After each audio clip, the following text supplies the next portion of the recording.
Muy bien, perfecto. Bueno, pues bienvenidos al Ministerio Poder y Gloria y hoy vamos a ver una prédica de bendición. Esta prédica se trata acerca de cómo Cristo va a fortalecernos más en nuestras vidas, de cómo Cristo va a hacer cosas diferentes en nosotros. La prédica se llama Caminos, los caminos de la verdad y vamos a ver de qué se trata los caminos de la verdad. El día de hoy es una prédica muy bonita porque es la lección 15 y vamos a darle un breve repaso de lo que fue la lección 14. Y la lección 14 vimos el derramamiento del Espíritu Santo.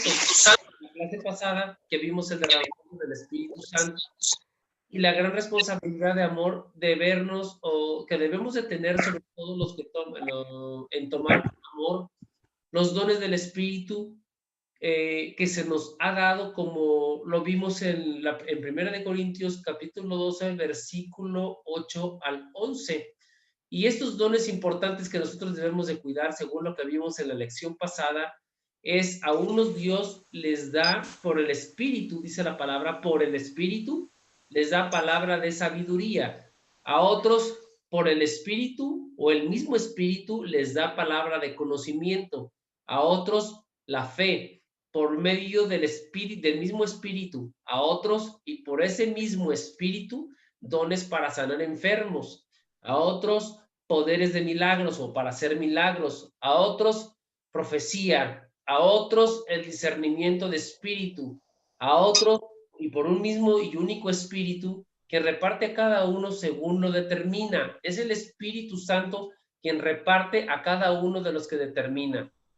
Eso tenemos que checar importante, que es importante porque debemos de ver nosotros que lo que determina el espíritu no es lo que nosotros mismos querramos, sino lo que el Espíritu Santo nos dice que debemos de tener y a cada uno le daba conforme a lo que uno es capaz o uno es privilegiado en desarrollar, lo cual nos permite encaminarnos en el camino correcto, no en el camino que nosotros escogemos, hermanos, sino en el camino que Dios escoge para nosotros. Veamos a ver qué nos dice la Biblia respecto con los caminos y quién es el verdadero camino que vamos a tener que seguir. Y a continuación vamos a analizarlo. Y esos caminos nos los muestra más adelante en Juan, capítulo 14, versículo 6, en la Biblia o en la versión Dios habla hoy, y le voy a pedir por favor a mi esposa si puede leer la primera parte del versículo 6, por favor. Jesús le contestó: Yo soy el camino, la verdad y la vida. Solamente por mí se puede llegar al Padre. En esta versión se dice que solo conmigo, o otras versiones dicen solo por medio mío se puede llegar al Padre. Pero esta versión, como lo acaba de leer mi esposa, él dice claramente, Jesús le dijo a los apóstoles, Jesús le dijo a todos los que estaban rodeados en ese momento, les contestó y les dijo, yo soy el camino, la verdad y la vida. Solamente por mí se puede llegar al Padre. ¿Qué queremos decir con esto? ¿Y qué Jesús está queriendo decir? Que no hay intermediarios absolutamente de nada, no hay nadie absolutamente quien esté por medio de para que se manifieste, para que seamos escuchados, para que nuestras oraciones sí lleguen, sino el único intermediario es Jesucristo, y Jesucristo envió el Espíritu Santo para que nos lleve todas nuestras oraciones y se las presente al Hijo y el Hijo a su vez al Padre. Por esa razón, no hay absolutamente nadie más que pueda llevar estas oraciones, tus oraciones y mis oraciones, más que el Espíritu Santo de Dios por medio de Jesucristo. Jesucristo es el único que puede tener estas oraciones en sus manos y es el único que aboga delante del Padre por nosotros. Por eso Jesucristo es el camino, es la verdad y es la vida, y nadie, absolutamente nadie puede llegar al Padre si no es por medio de Él. Vamos a ver en este momento, creo que sí se ve la pantalla, ¿verdad? Vamos a ver, Sí, ok, vamos a ver en este momento estas cuatro partes. Veamos cuatro importantes factores del yo soy, porque el Señor dijo yo soy. Él es el gran yo soy, dice la Biblia. Y el gran yo soy nos está diciendo cuatro parámetros importantes: camino, verdad y vida, y ascenso al Padre o comunicación directa al Padre por medio de Él. y vamos a ver cada parte. Lo primero que vamos a analizar es qué es el camino, cuál es el camino que él nos está diciendo, porque él dice que él es el camino. ¿Cuál es el camino? Y el camino lo vamos a leer en Salmos capítulo 18, versículo 3 al 32, en la versión Dios habla hoy, y le voy a pedir por favor a Rafa si nos puede leer el Salmo 18, versículo 30 y 32 aquí en la pantalla.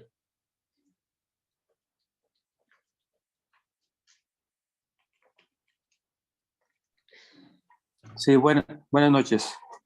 El Salmo 18, 30 al 32, Dios habla hoy. Dice, el camino de Dios es perfecto. La promesa del Señor es digna de confianza. Dios protege a cuantos en Él confían. Quien es Dios fuera del Señor, que otro Dios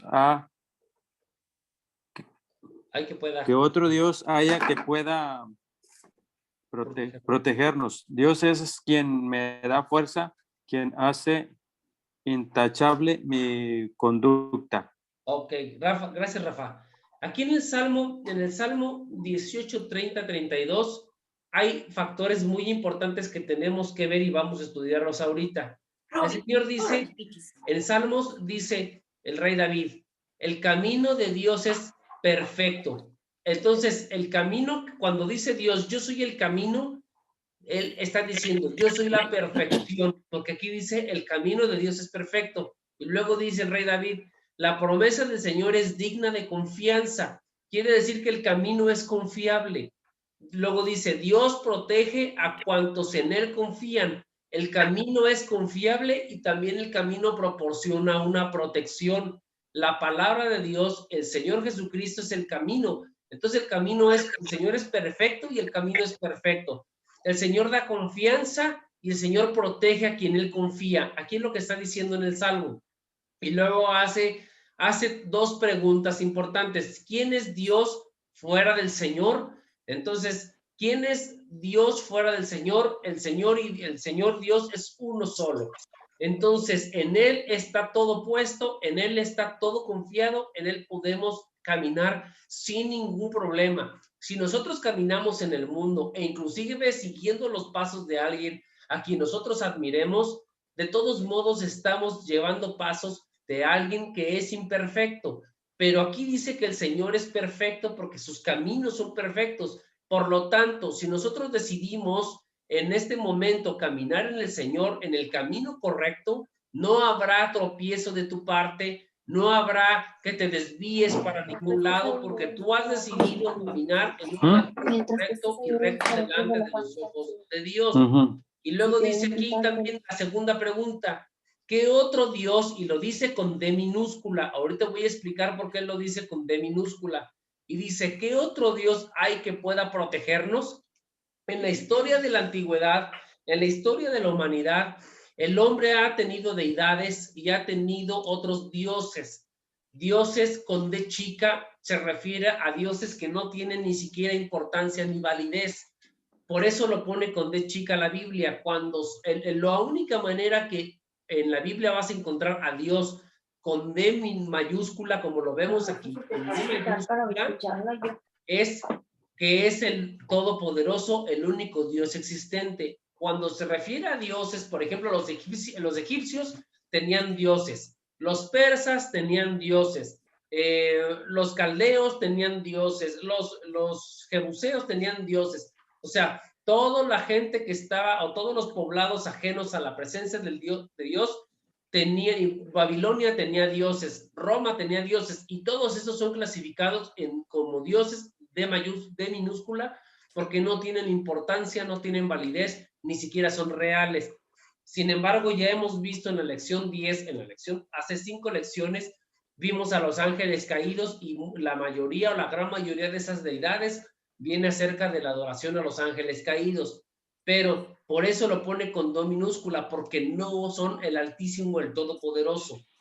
Y eso es a lo que se refiere. ¿Qué Dios con D mayúscula podrá protegernos? La verdad es que ninguno. Y luego dice aquí, Dios es quien me da fuerza, quien hace intachable mi conducta. El camino a seguir de Dios es un camino que te da fuerza, es un camino que te hace intachable en tu forma de ser y de seguir, que es tu conducta, la manera de comportamiento que tenemos delante de los demás, delante de la sociedad e inclusive delante de ti mismo, tiene un solo camino y es el camino de la palabra, porque la Biblia dice que nosotros caminamos rectos y correctos delante de los ojos de Dios.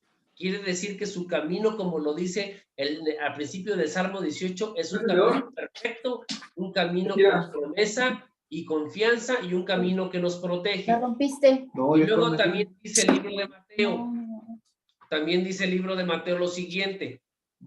Aquí abajito dice Mateo capítulo 7, versículo 13 y 14 en la palabra hispanoamericana. Le voy a pedir por favor a mi suegro si nos hace el gran favor de leernos Mateo 7 del 13 al 14, por favor.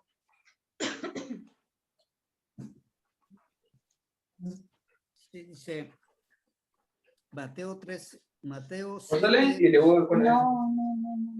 Es portal. Pero no estaban así. Sí, adelante, seguro. Mateo 7, del 13 al 14, la palabra hispanoamericana. Entren por la puerta estrecha. La puerta que conduce a la perfección es ancha y el camino fácil, y muchos son los que pasan por ellos. En cambio, es estrecha la puerta y angosto el camino que llevan a la vida, y son pocos los que los encuentran. Amén, gracias, seguro, muy amable. Entonces, Mateo 7:13 nos habla de dos tipos de puertas, dos tipos de caminos, dos tipos de puertas. Esto es importante que lo analicemos porque como leyó mi suegro ahorita, que dice, entren a la puerta estrecha. Los caminos de Dios son caminos que tienen una puerta y es un camino estrecho. ¿Por qué dice la palabra que será un camino estrecho?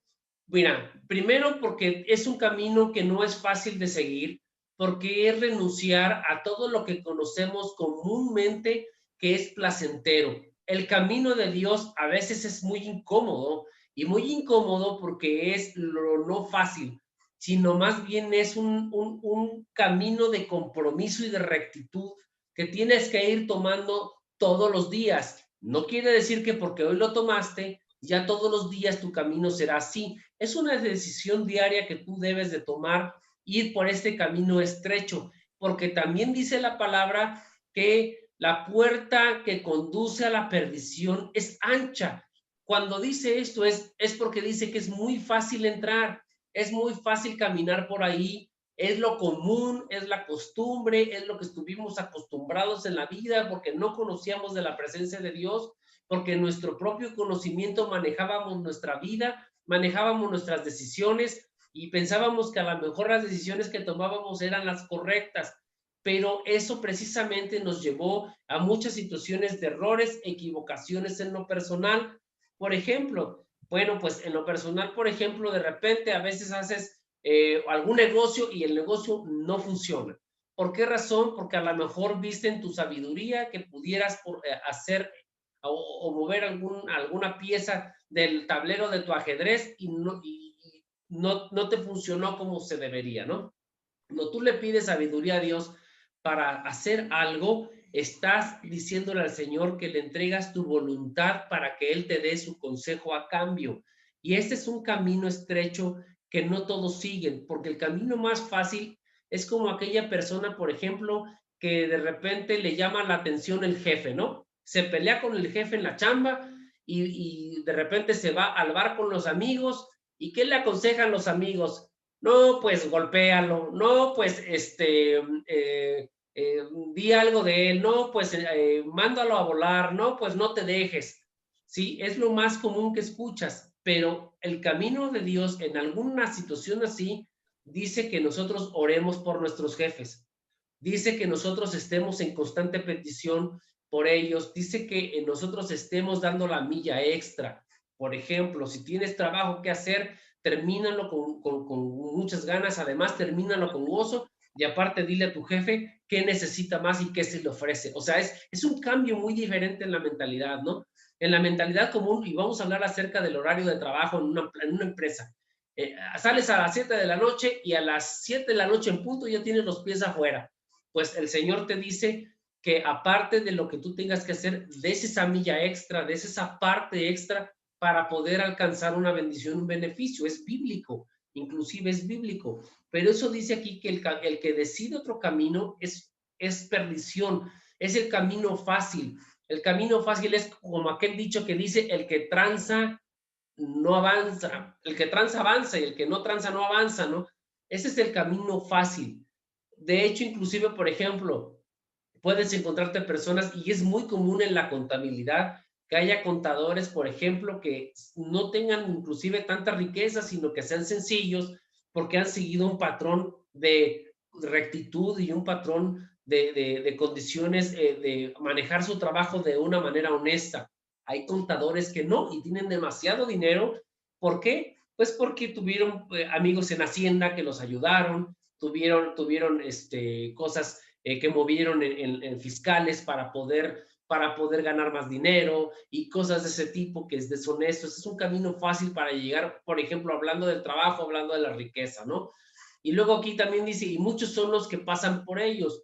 Es más fácil, dice el Señor, es más fácil que pasen por el camino ancho que por el camino correcto, el camino estrecho. En cambio, es estrecho la puerta y angosto el camino que lleva a la vida.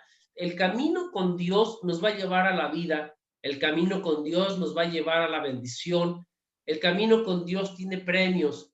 ¿Por qué razón? Porque a la hora que entras en la puerta y en el camino estrecho, estás tú quitándote de tu manera de ser para entrar en un camino de la manera de ser en Cristo Jesús, el cual hay un cambio en ti, hay un progreso en tu manera de ser que cambia tu expectativa y cambia tu visión. Es muy diferente. La situación es que en el camino de Dios terminas siendo premiado por el mismo Dios. En el camino que tú tomas en el mundo, terminas premiado por nadie, porque ni siquiera el mundo te premia. ¿Por qué razón? Porque el mundo te va a pisar de la manera en como haya la oportunidad de pisarte.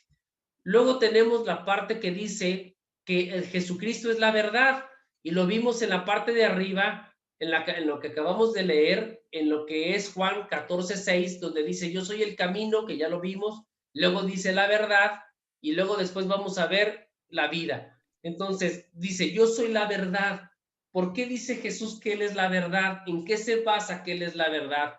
Y vamos a leer Juan capítulo 17, versículo 17 en la Nueva Versión Internacional. Y dice, santifícalos en la verdad, tu palabra es la verdad. Quiere decir aquí que la verdad se encuentra revelada en la palabra. Cuando nosotros empezamos a leer la Biblia, a empezar a comunicarnos con Dios en la oración, encontramos una dirección correcta para poder llevar las cosas que tenemos de una manera que de que no haya falsedad en lo que hacemos, sino que la palabra es la verdad. Fuera de la palabra, nada hay. Miren, yo les voy a decir algo. En algunas ocasiones hay inclusive, por ejemplo, religiones que tienen 2 o 3 libros aparte de lo de la Biblia. Sin embargo, estos libros no tienen un sustento bíblico. ¿Por qué razón? Bueno, porque en algunas ocasiones llegan a ser un poco de copia de lo que es la Biblia. El único libro original que tenemos o en el que podemos confiar es la Biblia. Y les voy a decir una cosa, también me pueden decir, bueno, es que la Biblia tiene muchas correcciones, y la Biblia inclusive en tan solo en las traducciones del arameo al hebreo y del hebreo al griego y del griego al latín y del latín al español, como lo conocemos hoy en día, tuvo muchas variantes en las definiciones y en las palabras. Precisamente la oración es lo que nos acerca al Espíritu de Dios. Y aunque tú leas una palabra, por ejemplo, nosotros tenemos aquí en el escritorio la versión Reina Valera 1960, que fue hecha, ¿por qué Reina y por qué Valera? Fue hecha, sacada del original, pero revisada, revisada por 2 sacerdotes. El sacerdote es Casiodoro de Reina, y fue una revisión en 1569, y Cipriano de Valera en 1602. Por eso se llama la Biblia Reina Valera, porque fue revisada por 2 sacerdotes en aquellas épocas. Pero cuando la tradujeron al latín, del griego al latín, mucha esencia se perdió. Y cuando uno estudia la Biblia y lee la palabra de Dios, el Espíritu Santo es quien te revela la verdad. El Espíritu Santo es quien te revela los versículos correctos. Aunque tú los leas, el Espíritu Santo te muestra qué es lo que el Señor quiso decir. Por eso es importante que leamos la palabra, para que el Espíritu Santo nos revele qué es lo que quiere, y esa es la verdad, porque la palabra dice que hay un solo Dios, y esa es la verdad. La palabra dice que el único que puede llegar al Padre es Jesucristo, y nosotros por medio de Jesucristo también es una verdad.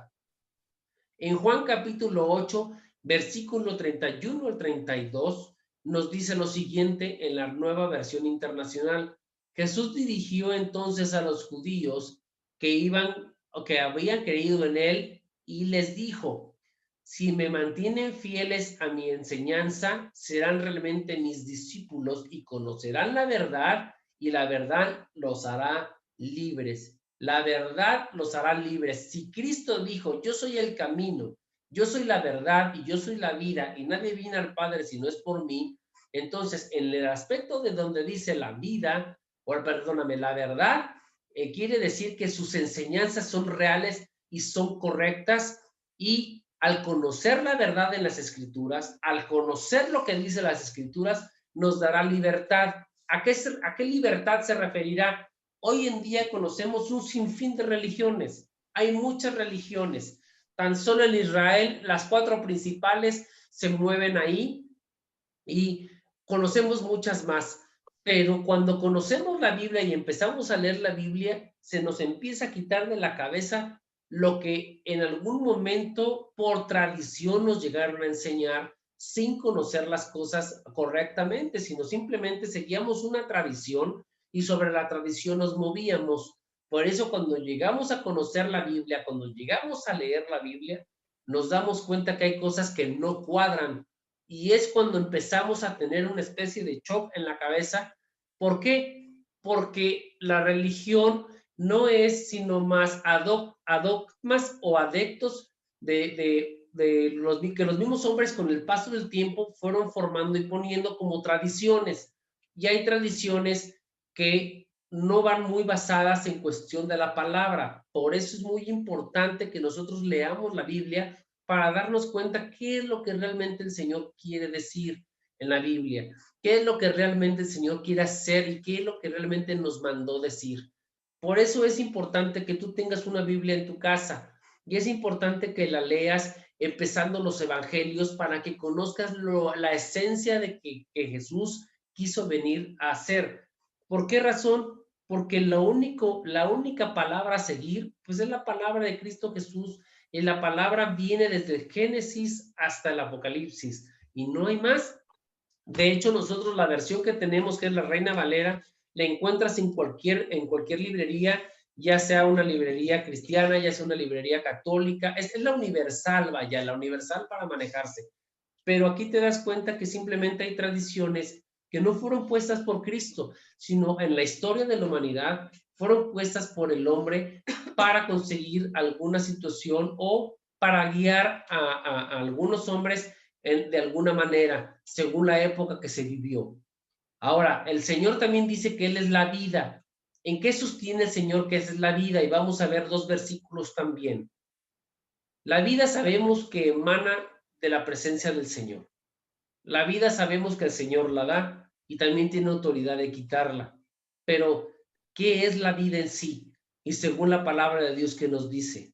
Vamos a ver en Primera de Juan, capítulo 1, versículo 1 al 3, también en la Nueva Versión Internacional, y dice aquí el verbo de vida. Vamos a ver qué nos dice.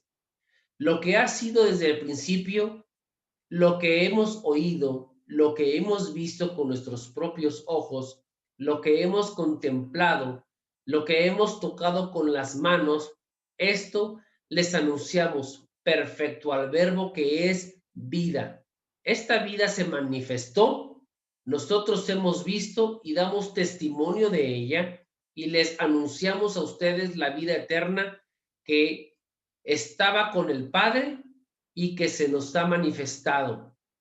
Les anunciamos lo que hemos visto y lo que hemos oído, para que también ustedes tengan comunión con nosotros. Y nuestra comunión con el Padre y con su Hijo Jesucristo. Todo este versículo habla acerca de Cristo, habla acerca de Yeshua, habla acerca que desde el principio se ha oído, desde el principio en los Salmos, en el Antiguo Testamento donde están los Salmos, en Génesis inclusive, desde el Génesis se empieza a ver a Jesucristo, no como Jesucristo tal, sino de una manera como si estuviera oculta, pero viene hablando de Jesucristo y de que va a venir un Salvador a liberar al pueblo de Dios. Desde el Génesis, Éxodo, Levítico, Números, Deuteronomio y todos los libros restantes, los profetas, los libros poéticos, los libros de la ley, todo viene hablando de Jesucristo en cada uno de ellos. Por eso dice que el verbo se hizo carne. ¿Sí han escuchado esa parte que dice el verbo se hizo carne? Sí. Bueno, pues precisamente cuando dice el verbo se hizo carne, quiere decir que Jesucristo nació, o sea, se hizo carne y empezó a hacer un ministerio correcto, un ministerio directo, y se manifestó con cada uno de nosotros y fue a la cruz por cada uno de nosotros. Entonces el verbo es real, el verbo es verdadero también. El camino, la verdad y la vida. Y estamos en el siguiente versículo donde se nos habla acerca de la vida y también la sostiene en Juan capítulo 5, versículo 24 de la Nueva Versión Internacional, y dice lo siguiente: ciertamente les aseguro que el que oye mi palabra, dice el Señor, que el que oye mi palabra y cree al que me envió, tiene vida eterna. Eso es el que también se refiere al Señor cuando dijo: yo soy la verdad y la vida, el camino, la verdad y la vida. Quiere decir que Él es la palabra, quiere decir también que Él proporciona por medio de la palabra la vida eterna, porque si tú crees en Él, dice la palabra, si con tu boca confesares que Cristo es el Señor y que el Padre lo resucitó de los muertos, serás salvo. Entonces Él es la vida eterna y no será juzgado, sino que pasa de la muerte a la vida. Cuando nosotros andábamos en el mundo, la Biblia dice que estábamos como muertos, pero cuando aceptamos a Cristo y caminamos con Cristo, resucitamos en Cristo Jesús y nuestra alma, nuestro espíritu, inclusive nuestro cuerpo, empieza a renovarse de una manera sobrenatural. El alma viene acerca del Señor y el Señor nos la da. El espíritu es también, viene del Señor y Él nos lo da también. Y viene también el cuerpo que también le pertenece, que nacimos de Él, y cuando moramos vamos a regresar a la tierra, el cuerpo a la tierra, el alma y el espíritu también al Señor.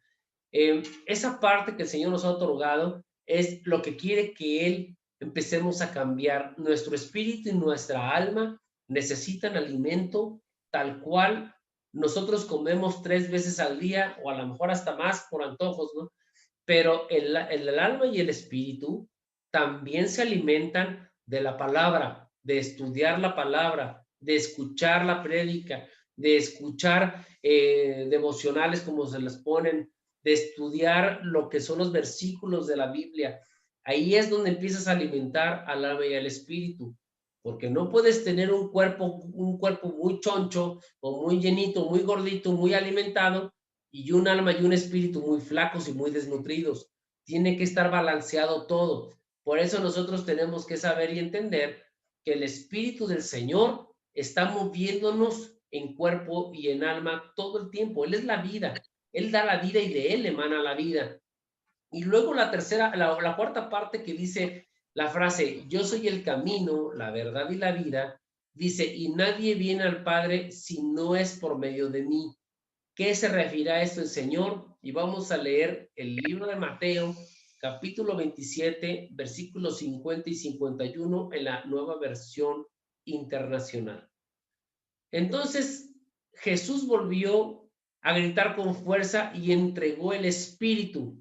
En ese momento, la cortina del santuario del templo, estamos hablando de lo espiritual, se rasgó en dos de arriba abajo. La tierra tembló y se partieron las rocas. Recuerden que antes, lo que les he comentado anteriormente, se hacían sacrificios con animales. Llegabas tú y comprabas tu becerrito, lo comprabas y lo llevabas delante del sacerdote, lo ponían en un altar, tú imponías las manos ahí, confesabas tus pecados y tus pecados se transmitían al animal. El sacerdote entonces agarraba y lo mataba, lo abría y la sangre que corría, eso hacía que se limpiaran los pecados. Nosotros ahora lo vemos con Jesucristo porque Él es el Cordero de Dios, el Cordero que fue a sacrificio, ¿sí? Por eso nosotros ahora tenemos un acceso directo. Pero antes lo que hacía el sacerdote es, después de hacer todo esto, que mataba al animal y se corría la sangre y todo, el sacerdote entraba al lugar santo. Había dos lugares, tres lugares, el altar, el lugar santo y el lugar santísimo. Entre el lugar santo y el lugar santísimo había un velo. El sacerdote no podía llegar hasta el velo nada más. Y después adentro del velo estaba el arca de la alianza y estaba la presencia de Dios. Lo que significa que el sacerdote solamente podía pasar hasta antes del velo. Hasta ahí tenía autorizado pasar. Cuando el Señor Jesucristo muere, y al momento de su muerte, y con un grito entrega con todas sus fuerzas que encomienda su espíritu, en ese momento se rasga el velo y por medio de Jesucristo, del Cordero sacrificado, nosotros podemos ahora sí accesar hasta el trono de Dios, hasta la presencia de Dios por medio de Jesucristo. Por eso se refiere a esto, que cuando él gritó, en ese momento la cortina del santuario o el velo del santuario del templo se rasgó en dos. Por eso, por medio de Jesucristo, es la única manera de accesar al Padre, la única manera de que se escuchen nuestras oraciones, la única manera de que se escuchen nuestras peticiones, y la única manera de que los milagros o las bendiciones surjan a través de Jesucristo. No hay otra manera, aquí está escrito en la Biblia, y lo que te vengo a enseñar es esta parte importante. Cuando tú oras, tienes acceso directo al Padre en el nombre de Cristo Jesús. Y eso es muy, muy, muy, muy importante, porque ahora sí no tenemos nada entre el Padre y nosotros que se interrumpa. Por eso Jesucristo fue a la cruz, por eso fue enviado al mundo a morir en la cruz, para quitar esa parte, ese velo entre el hombre y Dios, y poder accesar firmemente. En Hebreos capítulo 10, versículo 19 y 22, en la versión Dios habla hoy, nos dice exhortación a la fidelidad.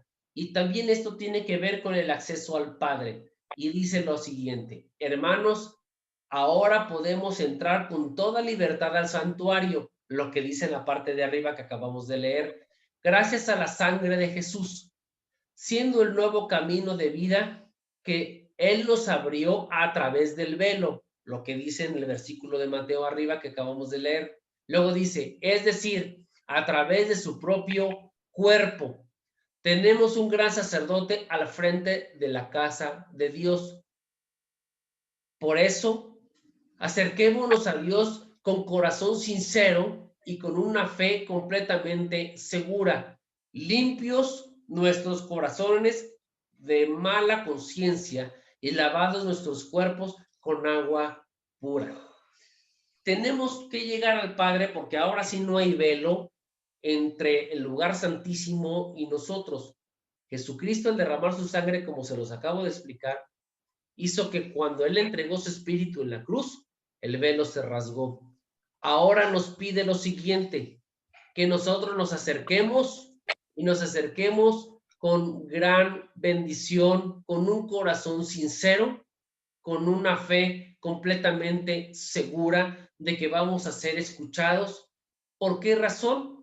Porque delante de Dios no podemos traer cualquier cosa y ni podemos traer simplemente un corazón que quiera tratar de burlar a Dios. Yo te lo voy a poner de esta manera.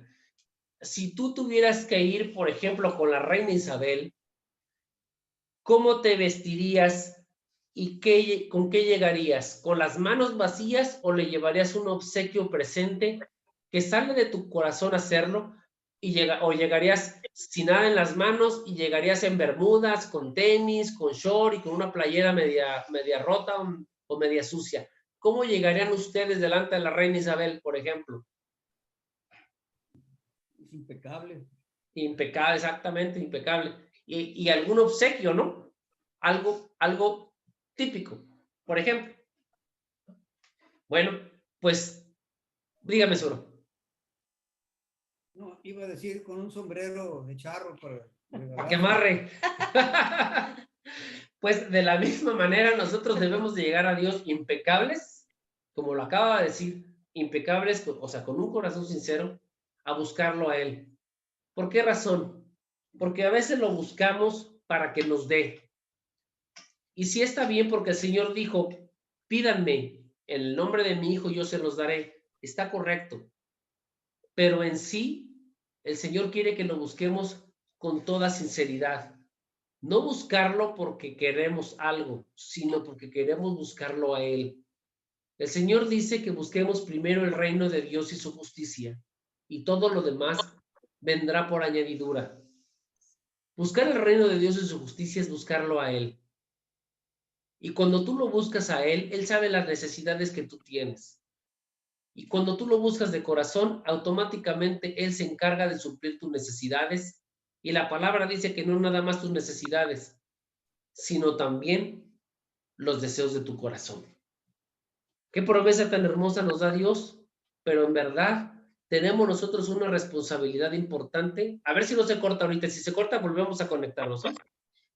Pero tenemos una responsabilidad importante, como dijo usted, suegro. Si yo fuera delante de la reina Isabel, iría impecable y con un sombrero de charro y se lo regalaría a la mejor allá a la reina Isabel para que se ponga a charrear. Pero lleva usted una ofrenda, eso es una ofrenda. Entonces, uno va delante de Dios impecable con una ofrenda, y la ofrenda somos nosotros mismos, porque nosotros tenemos el aroma de Jesucristo, su Hijo. Cuando el Señor nos acercamos, Él huele ese aroma y dice, Él huele a mi Hijo Jesucristo y nos da el acceso directamente. Por eso tenemos que tratar de ver una manera diferente que nos dicen los versículos anteriores de hacer y de ver la vida, y de que nosotros empecemos a caminar de una manera distinta. ¿Por qué razón? Porque delante del Padre no podemos ir sucios, no podemos ir cochambrosos, no podemos ir fodongos. Tenemos que ir siempre correctos o decirle al Señor, estoy haciendo todo lo que está de mi parte por hacer las cosas lo mejor posible. Entonces me puedo presentar delante de ti porque estoy poniendo todo de mi parte. Y entonces tenemos el acceso al lugar santísimo. Por lo tanto, es importante seguir haciendo cambios en nuestras vidas, enderezando nuestras veredas, como lo dijo el profeta Juan el Bautista, enderezar los caminos, arrepiéntanse, y teniendo por hecho el camino que según o que tenemos que seguir con las recomendaciones del apóstol Pablo, que es lo que acabamos de leer en Hebreos, las recomendaciones del apóstol Pablo. Veamos qué nos dice la Biblia en los Hechos de los Apóstoles. En la parte de arriba también podemos leer los Hechos de los Apóstoles, se los recomiendo. Lean parte de los Hechos de los Apóstoles. Y ahorita vamos a ver Efesios, porque Efesios también es parte de las cartas de Pablo a los Efesios, para decirles acerca de cómo debemos de ser delante de Dios para llegar a Él.